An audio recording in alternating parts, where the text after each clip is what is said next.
Queridos irmãos, motivo de grande alegria, nós podemos estar mais uma vez na casa do Senhor e dessa feita louvar o seu santo nome, louvar a Ele que é digno de receber toda a honra, toda a glória, todo o nosso louvor. E eu gostaria de convidar os irmãos a abrirem a palavra do Senhor para o texto que nós iremos meditar nessa noite. Eu gostaria de pedir que o Santo Espírito de Deus pudesse vir sobre você, continuar atuando sobre você, aqui, assim como Ele já tem feito através dos louvores. Então abra sua Bíblia em Marcos, capítulo de número 4, do versículo 35 até o capítulo 5, versículo de número 1. Marcos, Evangelho segundo escreveu Marcos, capítulo 4, do verso 35 até o capítulo de número 5, verso de número 1. É o texto que nós iremos meditar nessa noite. Eu tenho certeza que Deus tem uma palavra para o seu coração, uma palavra de conforto, uma palavra de esperança, uma palavra de ânimo, uma palavra de renovo para cada um de nós, amém? Marcos capítulo de número 4, versículo de número 35 até o capítulo 5, versículo de número 1. Todos encontraram, irmãos? Amém? A palavra do Senhor diz assim na minha versão: naquele dia, ao anoitecer, disse ele aos seus discípulos: vamos para o outro lado. Deixando a multidão, eles o levaram do barco assim como estava. Outros barcos também o acompanhavam. Levantou-se um forte vendaval e as ondas se lançaram sobre o barco, de forma que este ia se enchendo de água. Jesus estava na popa, dormindo com a cabeça sobre o travesseiro. Os discípulos o acordaram e clamaram: mestre, não te importa que morramos? Ele se levantou, repreendeu o vento e disse ao mar: aquieta-te, acalma-se. O vento se aquietou e fez-se completa ou grande bonança. Então perguntou aos seus discípulos: por que vocês estão com tanto medo? Ainda não têm fé? Eles estavam apavorados e perguntavam um aos outros: quem é este, que até o vento e o mar lhe obedecem? Capítulo 5, verso 1. Eles atravessaram o mar e foram para a região dos Gesarenos. Amém? Até aqui a leitura. Curva sua cabeça por mais um instante. Senhor, nós já louvamos ao seu santo nome, nós já engrandecemos ao Senhor, ó Pai, através dos louvores cantados. Nós já rendemos, ó Pai, aqui diante do Senhor a nossa oração inicial, pedindo que o Senhor conduza-nos, ó Pai, nessa noite tão especial. Senhor, hoje é o último domingo, Senhor, deste ano, e nós queremos, ó Pai, terminar bem, cultuando ao Senhor, ó Pai, ao seu nome. É um privilégio que nós temos. Senhor, que o Senhor venha falar conosco hoje através da sua palavra, que o Senhor possa estar trazendo aos nossos corações uma palavra de ânimo, uma palavra de esperança, uma palavra de conforto, uma palavra de segurança a cada um de nós.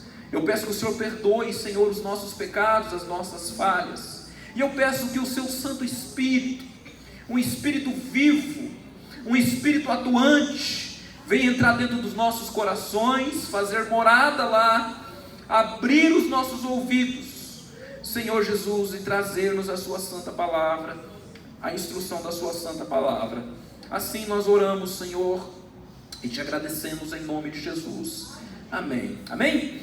Queridos irmãos, durante essa nossa peregrinação aqui na terra, durante a nossa peregrinação aqui neste mundo, nós somos acompanhados por algumas certezas.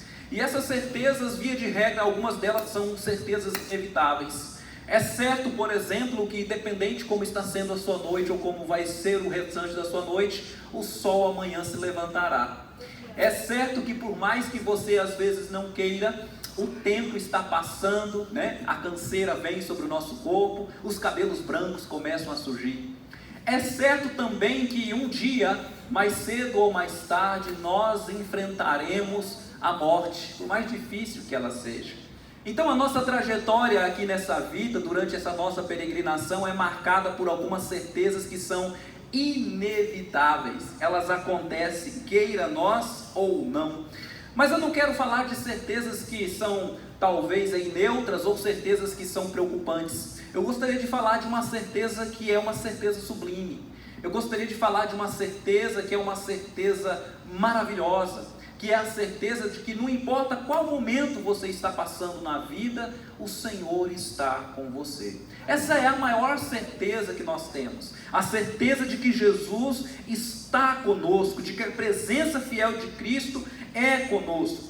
Uma certeza que não depende da nossa força, da nossa fé, uma certeza que não depende das instabilidades circunstanciais, mas uma certeza que está pautada na fidelidade daquele que prometeu estar conosco todos os dias até a consumação dos séculos. E é sobre essa certeza, queridos, que eu gostaria de meditar com vocês nessa noite, porque o autor Marcos aqui do Evangelho, ele nos conduz a contemplar exatamente isso. Como vocês sabem, Marcos aqui, ele insere essa narrativa logo após uma série de sermões ou de ensinos de Jesus, como comumente Jesus costumava fazer, através de parábolas. Mas de repente, ou de maneira abrupta, Marcos então começa a narrar um novo episódio nessa agenda lotada de Jesus. E o episódio que ele narra é justamente esse episódio que nós lemos, aonde nós contemplamos os discípulos com o seu mestre entrando dentro de um barco, indo ao mar ali, na Galileia, e atravessando para um outro lado. E hoje o que eu queria meditar com vocês, o tema dessa mensagem que eu queria meditar com vocês, são as certezas que nós aprendemos no mar da nossa vida. Quais são as certezas que nós aprendemos durante esse mar de vida que nós temos aqui na terra? Então a primeira certeza que nós temos, meus irmãos, de acordo com o texto que nós lemos aqui, é a certeza de que enfrentaremos tempestades que fogem ao nosso controle. Essa é uma das primeiras certezas que o texto deixa claro. Eu gostaria de pedir que você ficasse com a sua Bíblia aberta e observe comigo o capítulo de número 4, versículo de número 35 que nós lemos. Note que é dito: naquele dia, ao anoitecer, disse a eles, aos seus discípulos: vamos para o outro lado. Deixando então a multidão, eles o levaram no barco, assim como estava. Outros barcos também o acompanhavam. E de repente, no verso 37 é dito: levantou-se um forte vendaval, e as ondas se lançaram sobre o barco, de forma que iam se enchendo de águas. Então qual que é a primeira certeza que nós podemos aprender com o texto que nós temos diante de nós? A primeira certeza que nós aprendemos é que nós enfrentaremos tempestade que foge ao nosso controle. O texto nos ensina, queridos irmãos, que existem circunstâncias nas nossas vidas que escapam completamente do nosso controle. Existem situações que nós não conseguimos prever, evitar ou mesmo antecipá-las com antecedência para tentar resolvê-las. E isso para nós é muito importante. Não somente isso, esse ponto é importante, mas observe também que o texto deixa claro que além de vir tempestades que nós não conseguimos prever, elas aparentemente acontecem do nada.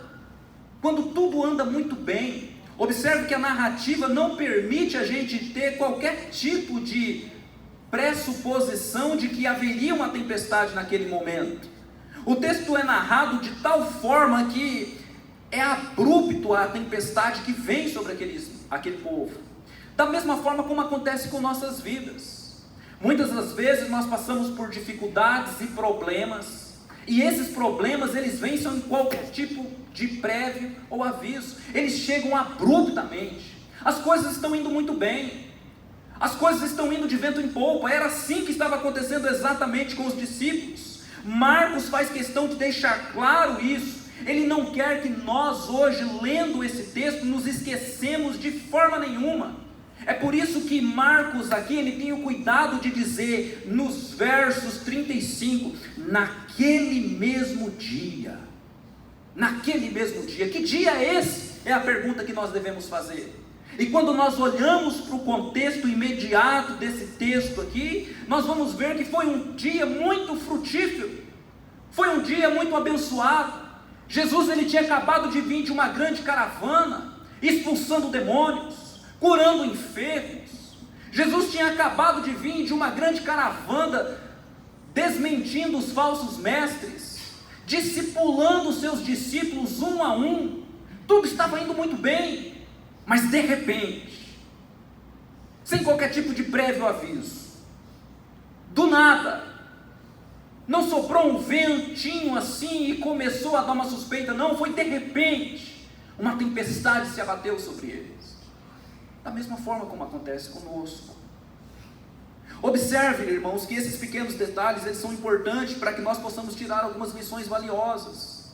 Esses detalhes, por mais simples que possam parecer, eles são importantíssimos. A tempestade, ela surge de repente. Perceba também que essa tempestade, em particular, ela não surge porque os discípulos, eles tinham cometido algum pecado, algum erro. Pelo contrário, eles estavam simplesmente acatando aquilo que o próprio Jesus disse a eles: vamos, pegamos o barco e vamos atravessar para o outro lado. Essa tempestade também não tem nada a ver com setas malignas. E aqui eu queria fazer um parênteses, irmãos. Eu não estou dizendo que eventualmente nós não passamos por tempestade que nós mesmos provocamos. Acontece. Às vezes nós achamos, como diria lá no Mato Grosso, sarna para se coçar, não é verdade? Às vezes a gente caça mesmo, chifre na cabeça de cavalo. Também eu não estou negando, meus queridos, a existência de que Satanás é o nosso adversário, e que tudo que ele puder fazer para nos destruir, ele vai fazer.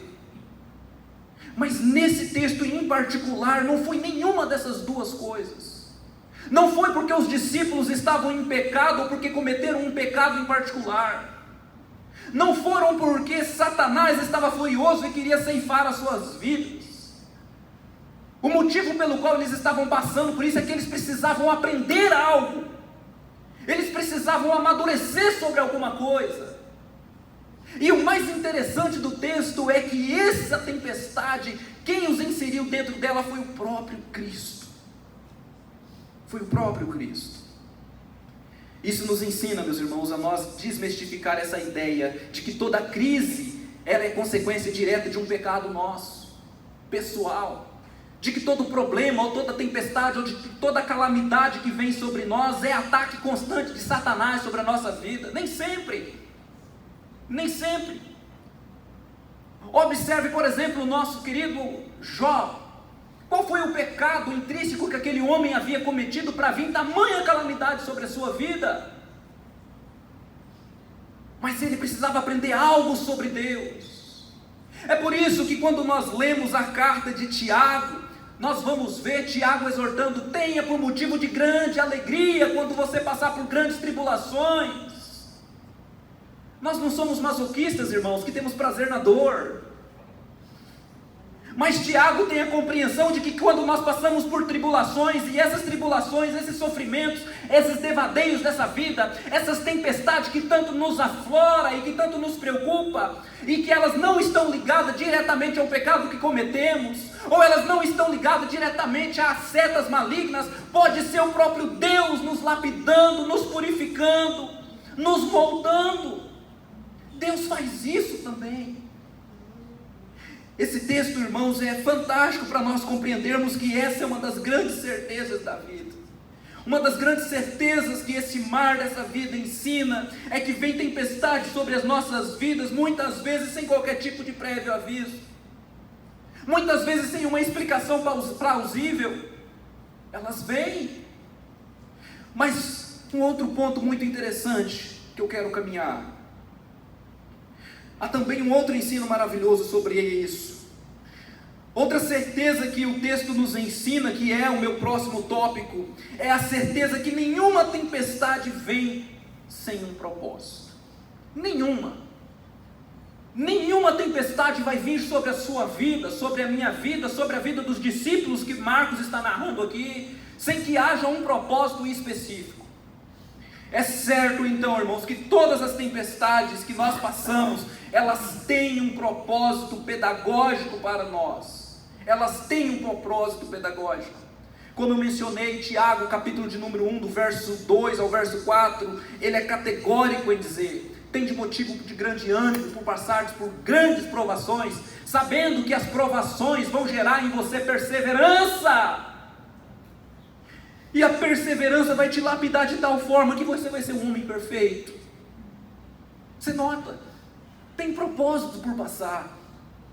Quando nós olhamos, irmãos, para todo o relato bíblico, nós conseguimos compreender algo fantástico. Não existe acaso. Não existe acaso. Todas as coisas estão diretamente na mão do Senhor. O salmista Davi, ele compreendeu isso de tal forma que no Salmo 139, versículo 16, ele diz claramente isso. Ele diz que todos os seus dias foram escritos e determinados pelo Senhor, antes mesmo que ele havia existido. Da mesma forma, o grande pregador, quando escreveu Eclesiastes, capítulo 7, do verso 13 ao verso 14, ele diz também isso. Ele diz assim, ele diz que tanto os dias bons quanto os dias maus estão sob a soberania de Deus, e que ambos os dias, o bom ou o mal, eles cumprem um propósito pedagógico na vida do indivíduo. Foi por isso que nós acabamos de cantar nesse louvor que eu gosto tanto. Eu sei, se vou bem ou vou mal, eu estou seguro na mão do Senhor. Eu estou seguro na mão de Deus. Não importa as tempestades que se levantam contra mim. Se eu estou nos caminhos de Cristo, eu estou seguro. A nossa esperança, a nossa certeza de confiança em Deus não pode estar pautada somente nas circunstâncias que nos cercam. Porque se fosse assim, nós de nada seríamos distintos dos ímpios, das pessoas que não têm fé. Nós somos diferentes. Nós somos diferentes. Queridos, pense comigo. Os discípulos aqui, eles já haviam vivenciado coisas extraordinárias com Jesus. Como eu mencionei com vocês, eles tinham acabado de vir de uma grande caravana seguindo o seu mestre. Eles haviam presenciado Jesus expelir demônios com tamanha autoridade que nunca ninguém havia visto. E isso espantava. Quem é este que os espíritos se submetem? Esses discípulos haviam caminhado com Jesus e haviam ouvido e visto coisas que homens talvez nunca mais verão. Eles viram o próprio Jesus curar doenças de maneira extraordinária. Eles viram Jesus, por exemplo, dizer: fique limpo, e um homem ficar limpo de uma doença que naquela época era incurável. Eles acompanharam essa rotina de Jesus. Eles haviam presenciado Jesus ensinar com tamanha autoridade e sabedoria que todos ficavam embasbacados. Este ensina com autoridade. Eles ficavam impressionados. Quem é este? Eles ficavam perplexos. Mas estes homens, estes mesmos homens que viram tudo isso, ainda são chamados de homens de pouca fé. O que isso nos ensina? Qual o propósito das tempestades na nossa vida? Qual o propósito das tempestades na nossa vida? José, quando nós lemos a história de José, narrada lá em Gênesis capítulo 50, ele diz algo muito interessante. É dito: vós intentaste o mal contra mim, porém o meu Deus tornou o mal em bem. E o que isso nos ensina, irmãos? Isso nos ensina que, independente das circunstâncias, independente das tempestades que se levantam, independente de todas essas coisas, o Senhor tem o controle, o Senhor rege, o Senhor governa, o Senhor sabe exatamente o que Ele está fazendo. Exatamente. Você precisa aprender algo novo. Talvez você olhe para dentro de si e o seu questionamento é exatamente talvez o questionamento desses discípulos. O Senhor não se importa que nós pereçamos? O Senhor não liga comigo? O Senhor não se preocupa com a dor que eu estou passando? Esses homens eram os homens que andavam com Cristo. Eram os homens que Cristo chamou por nome. Esses homens foram aqueles que contemplaram as maravilhas de Cristo. A essa altura já havia pelo menos aí um ano e pouco de caminhada com Cristo, mas ainda faltava alguma coisa para eles. E é por isso, meus irmãos, que à luz deste texto nós podemos concluir que uma das certezas aprendidas no mar da vida é a certeza de que quando as tempestades se levantam, elas não se levantam sem um propósito pedagógico para nós. Ela quer nos ensinar alguma coisa. Quais são as dificuldades que têm vindo sobre você e o que elas estão querendo te ensinar? O que ainda falta em você para ser lapidado? Eu fico impressionado comigo quando eu apanho e não aprendo. Eu fico impressionado, eu falo, meu Deus, eu errei aqui, estou errando de novo. Será que eu não aprendi a lição? É por isso que a exortação de Cristo aos seus discípulos: por que vocês estão com tanto medo?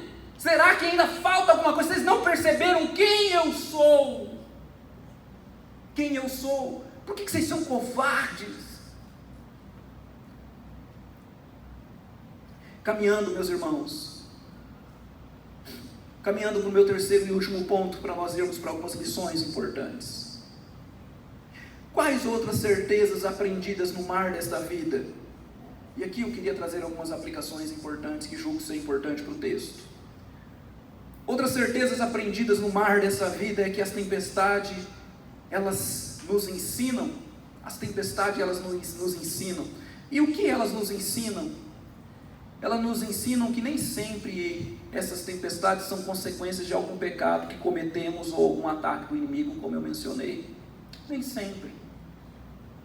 Uma outra lição que ela nos ensina, muito importante, que os nossos conceitos sobre Cristo muitas vezes podem estar equivocados ou errados. Você já parou para pensar sobre isso? Que o seu conceito, a sua visão sobre Cristo pode estar precisando ser dado uma lapidada nisso aí? Os discípulos não tinham percebido isso, e é por isso que o Senhor os confronta. Olha o texto comigo mais uma vez, por favor. Capítulo 4, verso 37. Levantou-se um forte vendaval e as ondas se lançaram sobre o barco, de forma que este ia se enchendo de água. Jesus estava na popa dormindo, tranquilo, com a cabeça sobre o travesseiro. Os discípulos acordaram e clamaram: mestre. A palavra mestre aqui no grego é tutor mesmo, é um pedagogo, é um professor, né? Mestre, não te importa que morramos? Essa pergunta pode ser uma pergunta inocente, né? Mas essa pergunta revela algo que aqueles discípulos ainda não aprenderam. Será que Cristo não se importa conosco? Será que Cristo realmente não nos ama? Porque é esta sensação que às vezes vem dentro do nosso coração quando as tempestades se levantam contra nós. Não é assim? Você olha e fala: será que Deus está ouvindo minhas orações? O que eu fiz para merecer isso? Mas não se engane, Ele ama você. Você está passando por isso porque você precisa aprender algumas coisinhas a mais, assim como esses discípulos precisavam. Esses discípulos também precisavam aprender uma parte de Cristo que eles ainda não haviam compreendido. Eles tinham Cristo apenas como um grande libertador, talvez militar. Eles tinham Cristo apenas como aquele milagreiro que opera milagres e sinais e que pode trazer o pão e que pode fazer com que a gente nunca mais morramos de fome. Eles tinham visto Cristo apenas como aquele que expulsava demônios, que pode fazer libertações. Mas eles não compreenderam que Cristo é muito mais do que isso. Nós estamos lidando com o próprio Deus encarnado.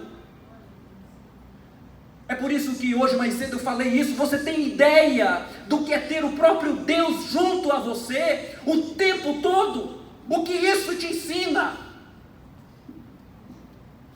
Quando a gente tem essa compreensão de que o próprio Deus está conosco, como diz o Salmo: o Deus de Jacó é o nosso refúgio, a nossa fortaleza. Não importa as circunstâncias que nós passamos, nós sabemos que Ele está conosco, que Ele vai nos sustentar.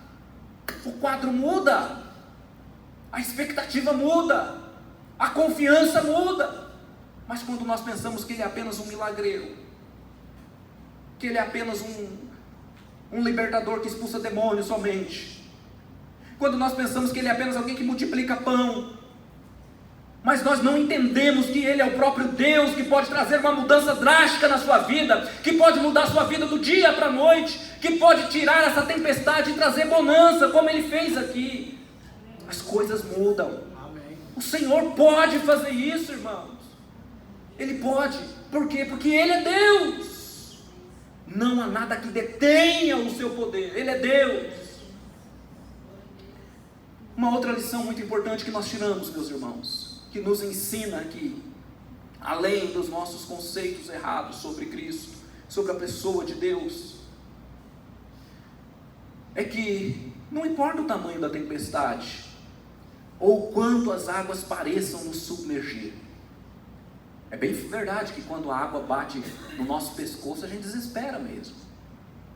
Mas não importa o tamanho da tempestade.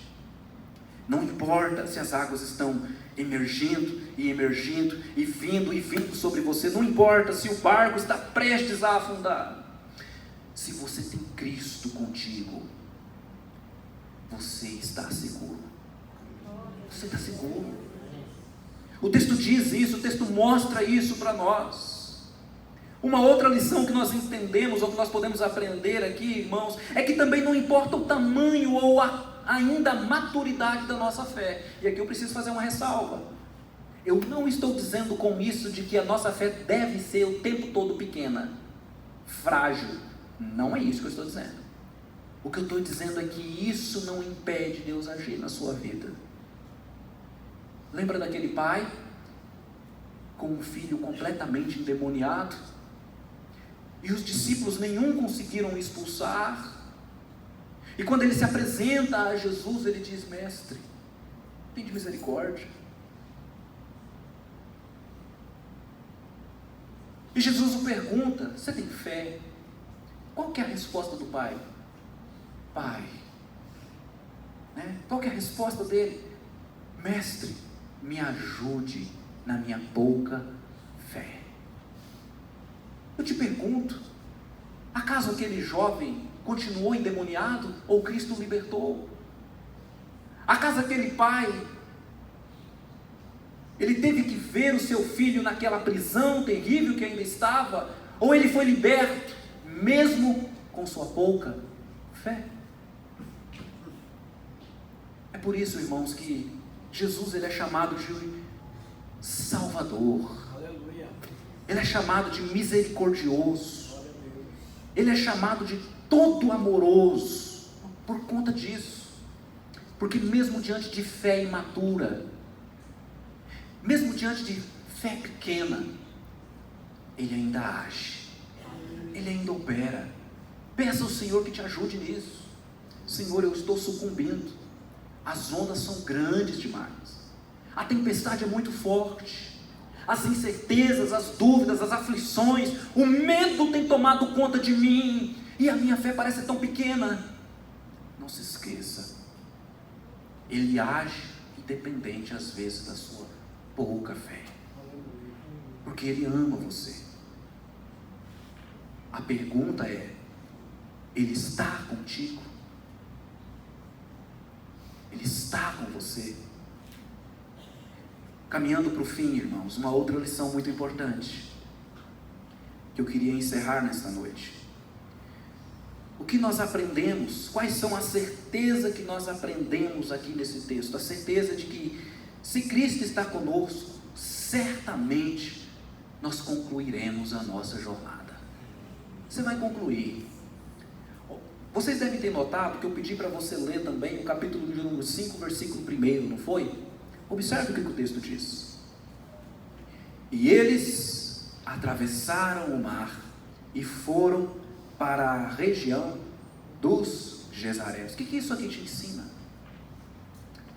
No final das contas, o propósito de Deus se cumpre. Não tem jeito. As tempestades podem se levantar, as aflições, as dores, as inquietudes, as dúvidas, as preocupações, os sofrimentos, os males da vida, eles podem vir. Mas se você estiver dentro do propósito de Cristo, irmãos, faça chuva, faça sol, você vai concluir a jornada. Foi assim que aconteceu. Mas aqui eu não posso encerrar só assim não, porque senão fica uma pregação muito, né? Como é que a gente diz a expressão, pastor Jota? Motivacional, né? Isso aqui implica em uma responsabilidade para cada um de nós. Qual é a responsabilidade? A responsabilidade não é para você sair do outro lado cantando a vitória e só isso, não.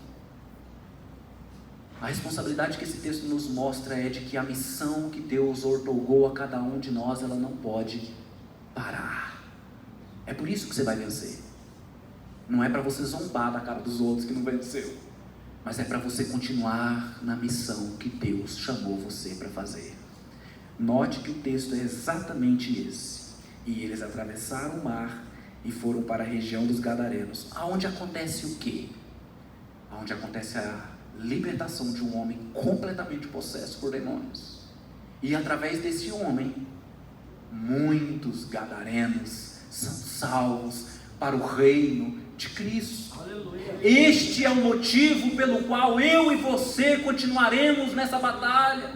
Este é o motivo pelo qual as tempestades não podem nos impedir, porque a obra que Deus tem para a igreja do Senhor, ela continua, independente das circunstâncias. Eu amanhã ou depois eu posso não estar aqui, mas isso não impede a obra de Deus de continuar. Não impede. O reino de Deus avança, e avança, e avança. Amém? Amém. Eu queria deixar essas palavras de meditação a cada um de vocês, e eu espero do fundo do coração que elas sirvam de reflexão. E eu gostaria de fazer uma pequena e breve oração com você. Curva a sua cabeça aí onde você está. Pense nas tempestades que têm vindo sobre a sua vida e que você tem achado difíceis demais. Comece a meditar se essas tempestades não são obras suas que você mesmo plantou, ou se talvez não são por consequências de algum pecado. E se essas duas opções elas forem descartadas, pense que talvez Deus queira te lapidar para alguma coisa muito grande que ainda está prestes a acontecer, para você passar do outro lado e servir como um instrumento nas mãos do Senhor. Oremos ao nosso Deus. Senhor, nós somos gratos ao Senhor pela Tua Palavra. Nós somos gratos ao Senhor pela Tua Palavra, porque é através delas que o Senhor nos instrui, que o Senhor nos orienta, que o Senhor nos alimenta, que o Senhor nos fortalece. Senhor, eu não sei como anda a vida dos meus irmãos, como eles estão encerrando esse ano, mas o que eu sei, ó Pai, é que o Senhor estará conosco, que o Senhor estará conosco todos os dias, que o Senhor é aquele que vai nos dar força, é aquele que vai fazer com que nós resistimos aos dias maus, é aquele que vai fazer com que nós vençamos as batalhas, as dificuldades, as tempestades, para que nós possamos cumprir aquilo que o Senhor nos chamou para fazer. Deus, em nome de Jesus eu te louvo, eu te agradeço por essa mensagem de esperança, eu te agradeço por essa mensagem, Senhor Jesus Cristo, de certeza. Eu te agradeço, Senhor, por tudo que o Senhor tem feito por nós, e eu entrego a minha vida completamente nas Tuas mãos, completamente nas Tuas mãos, para que o Senhor me guie, não importa por onde eu for, mas para que o Senhor me guie, em nome de Jesus. Amém e amém. Amém? Queridos, muito obrigado pela atenção de cada um de vocês, e eu passo aqui a palavra para o pastor Israel.